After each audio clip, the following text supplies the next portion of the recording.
මමත් මාධ්‍යෙන් දැකලා තමයි මම දන්නේ. ඉතින් මට තවම මේ පක්ෂයෙන් නිල වශයෙන් දැනුම් දීමක් කරලා නැහැ. හෙට වෙනකොට මම හිතන්නේ දැනුම් දෙයි.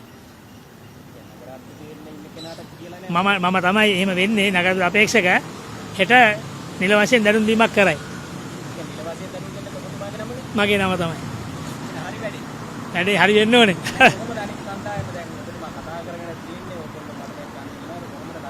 ඔව් මෙහෙමයි අපි පොදු විපක්ෂයක් හැටියට එක්සත් ජාතික පක්ෂය ඒ වගේම පොදු ජන පෙරමුණ ශ්‍රී ලංකා මුස්ලිම් කොංග්‍රසය මේ පක්ෂ හතරම සන්ධානයක් හැටියට පොදු විපක්ෂය හැටියට මේ ජනතා විරෝධී ආණ්ඩුවට විරුද්ධව මේ ජනතාව ලබා දුන් මේ පළාත් පාලන මැතිවරණයේ ලබා දුන් ඒ තීන්දුවට ගරු කරමින් ඒ පොදු විපක්ෂය හැටියට අපි මේ කොළඹ මහනගර සභාවේ බලය පිහිටුවන්න පොදු තීන්දුවකට එකඟතාවයට එළඹිලා තියෙනවා.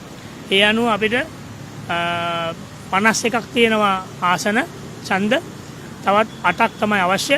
ඒ 8ත් අපි මේ වෙනකොට වැඩිදුර අපි කතා බහ කරගෙන කොහොම සාර්ථක මට්ටමින් පවතිනවා.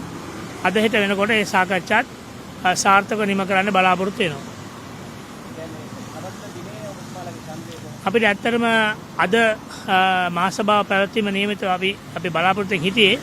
නමුත් පෙරේදා තමයි රාත්‍රියේ තමයි ගැසට් කරේ සභිකයන්ගේ ලැයිස්තුව. ඒ නිසා ඊට පස්සේ පළාත් පාලන කොමසාරිස් වැඩ කරන දින 7ක් කල් දීමෙන් මහසභාව කැඳවීමක් කරනවා. ඒ නිසා උගත් දුරට මේක 9 වෙනිදා හෝ 11 වෙනිදා වෙනකොට තමයි මහසභාව තියන්න වෙන්නේ. ඒකෙදී සභිකයන්ගේ වැඩිම සභිකයන්ගේ ඡන්දේ වැඩිම කැමැත්ත ලබා ගන්න අපේක්ෂකයා නගරාධිපති හැටියට පත් වෙනවා.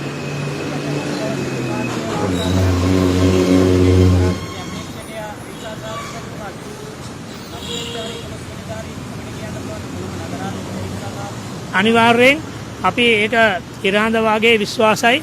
අපි 9 වෙනිදා හෝ 11 වෙනිදා වෙන්න පුළුවන්. ඒ පවත්වන්නා වූ ඒ නිලවරණේ සජබ අපේක්ෂක හැටියට මම අනිවාර්යෙන් ජය ගන්නවා. මෙහෙමයි අපි එලිපිට පක්ෂ හතරක් සන්ධානගත වෙලා ඉන්නවා මේ වැඩේදී. අනෙක් ස්වාධීන කණ්ඩායම් ඒ වගේම ආසන එකක් දෙකක් තියෙන දේශපාලන පක්ෂ මේගොල්ලන්ත් එක්කත් අපි සාකච්ඡා කරමින් ඉන්නවා. ඒකෙදි යම් අපි කතා කරගත්ත දේවල් නැතුව ඒ තියෙන නිශ්චිතභාවය පිළිබඳව අපිට දැන්ම අපිට මාධ්‍යයට ප්‍රකාශ කරන්න අපහසුයි. ස්වාධීන කණ්ඩායම අපි දැක්කා කඩවත්තකාරයන්ට කියලා ජනාධිපති පාවාන්න. අපි දැක්කේ ස්වාධීන කණ්ඩායම වල සජිත් මහත්තයාවත් අපි සාමාන්‍ය මාධ්‍ය සංදර්ශන අපි දාන්නේ නැහැ. අපි මාධ්‍ය සංදර්ශන නැතුව මේ ස්වාධීන කණ්ඩායම මේ වගේම සියලුම දේශපාලන පක්ෂ වලට අපේ නායකාධිකාරීන් කතා කරලායි තියෙන්නේ. අපි මාධ්‍යයට ආවේ නැති වුණාට. ඒකෙදි මේ වෙනකොට ලැබිලා තියෙන තොරතුරු වලට අනුව ආසන දෙකක් හිමි දේශපාලන පක්ෂයකුයි තවත් එක ආසනයක් හිමි දේශපාලන පක්ෂයකුයි රජයට එමත් නැත්නම් NPP ආණ්ඩුවට සහාය පළ කරන්න ඒගොල්ලන් නිල වශයෙන් දැනුම් දීමක් කරලා තියෙනවා. ඒකෙත් ආසන දෙකක් තියෙන පක්ෂෙත් දැන් මණ්ඩලයේ කචත්.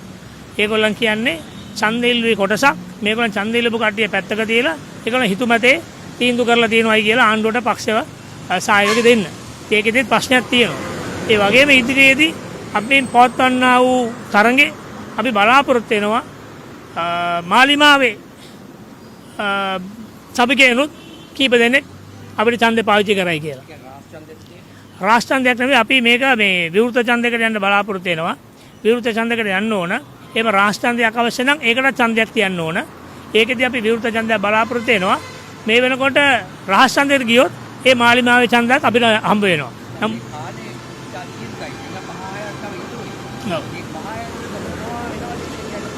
මේ වෙනකොට ඇමතිවරු නියෝජ්‍ය ඇමතිවරු යම් පක්ෂ නායකයන් යම් සභිකයන් මුණ ගැහිලා යම් වරදාන වරප්‍රසාද දෙනවයි කියලා නොයෙකුත් කතා වෙනවා ආරංචි වෙනවා.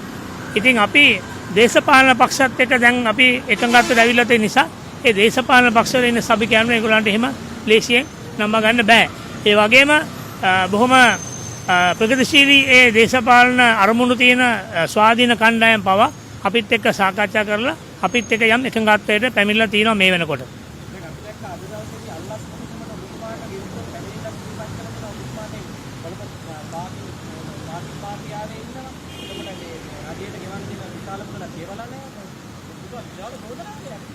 මේක පළාත් පාලන මැතිවරණයට මම හිතන්නේ මාස 4-5කට කලින් ඉඳලම ඔය මොකක් හරි සංවිධානයක මේ සභාපති කියලා කියාගත්ත පුද්ගලයෙක් මට චෝදනා කරා. එතුමා මම හිතන්නේ යම් දේශපාලන මේ කුමන්ත්‍රණයක් දෙමතට දේශපාලන කොන්ත්‍රාත්ව බාර අරගෙන කරා එදා. ඊට පස්සේ මම ඒක ගානකට ගත්තේ නැහැ. ඊට පස්සේ මේක මගේ මැතිවරණේ පටන් ගන්න ඒ කැම්පේන් එක ප්‍රචාරක කටයුතු කරගෙන යන කාල සීමාවෙත් ඔන්න ඔය වැඩේ කරලියට ගත්තා. එතකොට මට සිද්ධ වුණා මගේ නීතිඥ මහත්තයා අරහා එන්තර වාසියක් යවන්න. ඊට පස්සේ මේ වෙනකොට ඒ එන්තර වාසියට පිළිතුරක් ලැබුණ නැති නිසා මේ වෙනකොට මම අධිකරණේ නඩුවක් ගොනු කරලා තියෙනවා. ඒක දැන් උසාවියේ හෙට අනිද්දා වෙනකොට ඒ නඩුව විභාගයට ගැනෙනවා. නෑ කොහෙත්ම මම ඔය ඒක තමයි. ඔව්. ඔව්. ඒ විගණන වාර්තාවේ කොහෙවත් මගේ නමක්වත් මොකක්වත් සඳහන් කරලා නැහැ. ඒකේ තියෙන්නේ යම් සමාගම් විසින් ඒ ගෙවන්න ඕන යම් මුදල් ප්‍රමාණයක් සඳහන් කරනවා. ඒකෙදි නගර සභාව ඔය කියන ලියවිල්ලේ යටින් පොඩි සටහනක් දානවා. මේක කොවිඩ් කාලේ සහ එමත් නැත්නම් ආර්ථික අර්බුද කාලේ එමත් නැත්නම් පශ්චාත් ආර්ථික අර්බුද කාලේට අදාළව ගණනය කිරීම සිදු කොට ඒවා අඩු කිරීමට යටත්ව තමයි කියවෙනවා. ඒවා එතුමා කියන්නේ නැහැ. ඉතින් මම මේ කතා කරන්නේ මං ගැන නෙවෙයි. ඒ පාකින් කරපු මොකද මම ඊට කලින් රතවාහන ගමනාගමන කමිටුවේ හිටපු සභාපතිවරයෙක් කොළඹ මහනගර සභාවේ. ඒකත් අල්ලගෙන තමයි මේ එතුමා ඔය මේ මට මඩ ගහන්නේ. දැන් මේ මට තේරෙන විදිහට මේක රජයේ කොන්ත්‍රාත්තුවක් එයා කරන්නේ. මේක මොකද අපි අනිවාර්යයෙන් ලබන සතිය වෙනකොට කොළඹ නගර සභාව බලය පිටවනවා. එතකොට සජබ නියෝජනය කරන සජබේ මූලික කරගත්ත සන්ධානයේ ආණ්ඩු පිහිටවන එහෙම නැත්නම් බලය පිහිටවන නගරාධිපතිවරයා වෙන්නේ මමයි. ඒකට දැන් මේ ඉඳන් ඒ ආණ්ඩුවේ කොන්ත්‍රාත්ව බාර අරගෙන ආයෙ නැවත මඩ ගන්න පටන් ගන්න තියෙනවා. මේක උසාවියේ සාකච්ඡාවට භාජනය වෙන කරුණක්.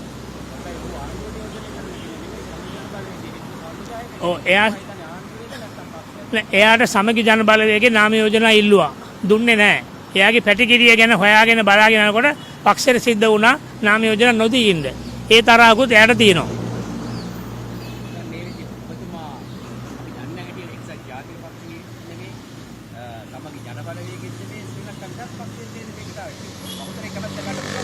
අනිවාර්යෙන් මම මගේ දේශපාලනය පටන් ගත්ත ශ්‍රී ලංකා නිදහස් පක්ෂයෙන් ඊට පස්සේ 2018 වෙනකොට ඒකට හිටපු නායකතුමාගේ ආරාධනෙන් එක්සත් ජාතික පක්ෂයෙන් තරඟ කරලා ජයග්‍රහණය කරා.